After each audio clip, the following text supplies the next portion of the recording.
Hello everyone. We're gonna try the landscape way of going about things today. Um, First of all, we do the three topics. Um, we're gonna start with a jokey topic today. It's not really a jokey topic, but it's one that people have found very funny. Um, the whole Lewis Tomlinson thing, One Direction thing. Um, Very fortunate to have a friend as popular and as successful he has been, and even better, one that is as successful and as whatever he has been, and still got time to help me out. So I really appreciate that, and really appreciate the ones that tuned in and watched and enjoyed it, and didn't call me a fat prick for not releasing new music or stuff like that. So yeah, people have been asking how we know each other. We went to school together. We was um, we was at school together for about 3 or 4 years. Same Sunday league football team. He wasn't a bad player, to be fair. He was steady. He was a steady centre half and a pretty average goalkeeper. But a nice fella, a nice kid he was.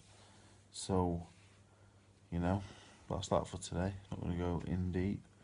Everyone's heard the handjob story in history. Um, Not really sure how he feels about me telling people about that, but he was in the table in front, and I enjoyed it very much. But yes, that is today's jokey topic. However, I had a chocolate bar earlier. Did have a chocolate bar. It was a small one.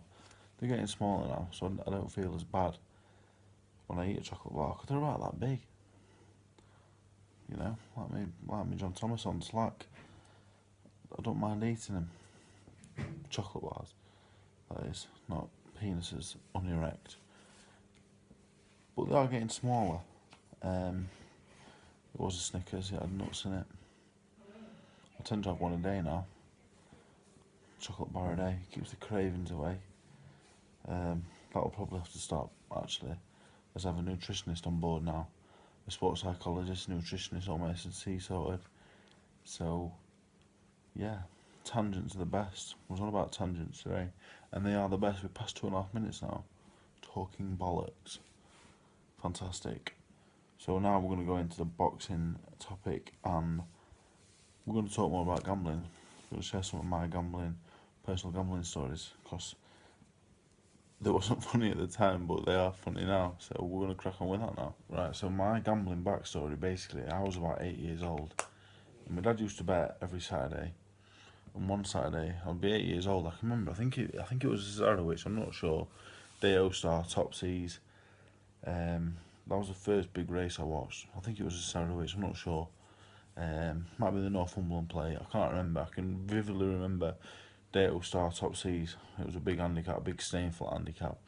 So anyway, it started off with I'd have like a pound every Saturday. From being 8 years old, I'd write them out, get the Daily Mirror, the little bit out the middle. Used to look at the racing post when my dad had finished, and have little bets, little play spot at the meetings that was on. I think it was Channel 4 at the time, with Derek Thompson, John McCreary, and that. It was like all that jazz. So from being 8 years old till probably 15, 16, I was doing that. I was having a pound, and maybe when I got to a little bit older, I was having £2 every Saturday, and my mum would, my mum and dad would give me it, and I'd write them out, and I just enjoyed it. And so anyway, I got to about 15, 16, and cause I started to get my hands on money by doing whatever, just getting my hands on money, and I bet a little bit more. At this point, I still wasn't mad at it. And then I started college. I was 18 when I started college, so I had a bit of time off after school before I went back into education, and I found the roulette machines at this point in the bookies. Used to go every dinner time.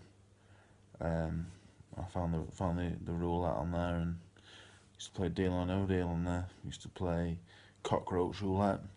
This will be bringing back. This will be bringing memories back for some people in here, I'm sure. Bit of the slot games, the Deal or No Deal slot games, the big game where you just went straight into the boxes. Um, so yeah, and that's kind of where it went up a notch. So from being 18 to 20, I was in the bookies. I was in there all the time. I'd win some money.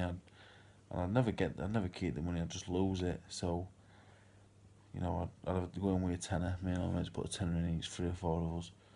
We'd win 200, we'd split it 4 ways, get 50 quid, and that'd be it. I'd be away. I'd feel like the richest man in the world. But I'd get a KFC and a drink. I wouldn't have to nick it, and not have to nick my dinner, and I'd be back there again the next day and the day after till it had all gone, and then I'd have to get my hands on more money. So, but you know, that was when gambling was fun to me. It was great, and the main reason why that was because up until I was 20 years old, I was having a bet as a kid, little bets. Little, you know, like it weren't my money either, it was my mum and dad's. And then when I was doing that at college, you know, it was a tenner, it was 20 quid, and you know, if I won some money, I was betting more, but it was only ever that original tenner that I was starting with. When I got 20 years old, I found online gambling, and online gambling's the devil. That's the one, and that's one that really got me fucked up for years.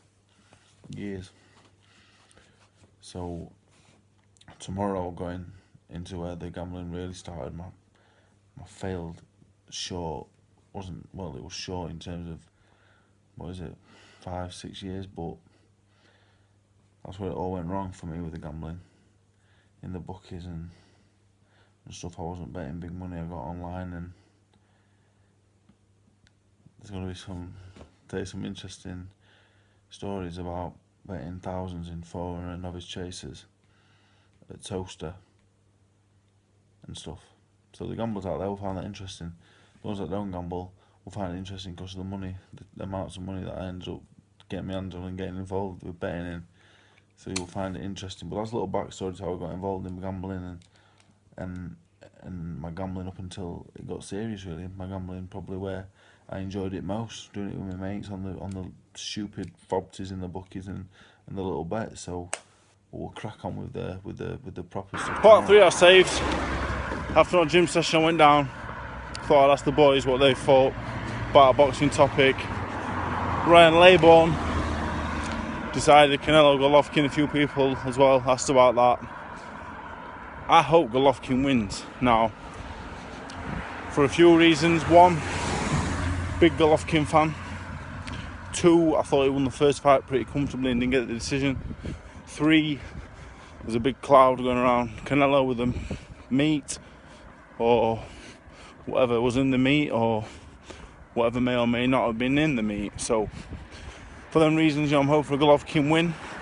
I think Golovkin will win. I think he won the first fight pretty comfortably. I thought he won 9-3, 8-4 maybe. I thought he won easily. Now Golovkin is getting a bit older. He'll not be as good as he was last time in my eyes. At the age he's encroaching now with the amount of fights he's had, I can't see him getting any better.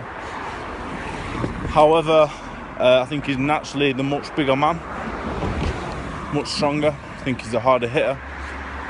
And he fights at I wouldn't say it was one pace, because you don't get to where he isn't, but the fighter is about being one pace, but he'll sustain a pace for 12 rounds. I don't think Canelo can do that, and I'm not sure it's down to fitness or whatever else, because Canelo could outrun my fat ass, I know that, but I think the physical strength of Golovkin's a little bit too much. I think Canelo's much flashier, throws and combinations. He's a brilliant boxer to watch. I love watching Canelo. He's fantastic. You know, certain fights he's looked $1 million, but I think sustaining the pace, a pace he would have to beat Golovkin, with him being the smaller man, I don't think he's going to be able to do it. I think Golovkin is still going to be too strong, and with all the question marks around, can he even be as strong as last time with what came out since?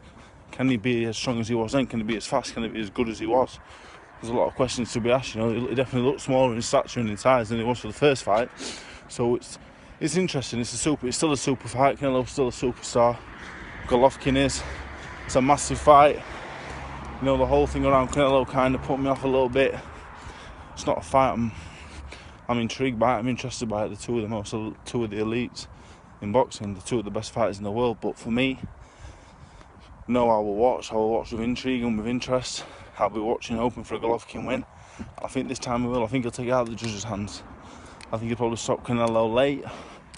And I think a lot of people will agree with that. I think Canelo is a big favourite, so I'm not really breaking any news there or going for a outside bet, but you know, I will be team Golovkin come Saturday night.